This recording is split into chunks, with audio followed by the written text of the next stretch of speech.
Pemirsa, Kartu Indonesia Sehat dirasakan sangat membantu warga untuk berobat secara gratis.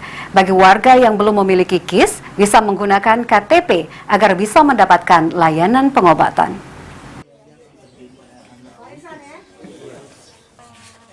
Jaminan kesehatan bagi warga Kota Palembang diberikan mulai dari puskesmas hingga rumah sakit hanya dengan Kartu Indonesia Sehat. Warga yang memiliki kartu ini bisa mendapatkan layanan kesehatan tanpa dipungut biaya alias gratis. Hal ini menjadi komitmen pemerintah Kota Palembang sesuai dengan arahan pemerintah pusat. Wakil Wali Kota Palembang Fitrianti Agustinda mengungkapkan di tahun 2022, 99% warga Kota Palembang yang memiliki KIS. Fitri meyakini tahun ini 100% warga yang memiliki KIS. Fitri juga mendorong warga yang belum memiliki KIS untuk segera mengurus pembuatan KIS. Namun bagi warga yang belum memiliki KIS, cukup menunjukkan identitas KTP bisa berobat gratis.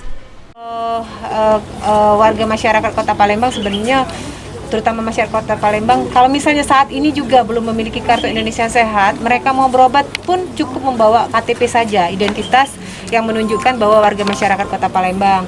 Tapi kalau untuk pengurusan Kartu Indonesia Sehat saja hanya melampirkan kartu fotokopi kartu keluarga cukup.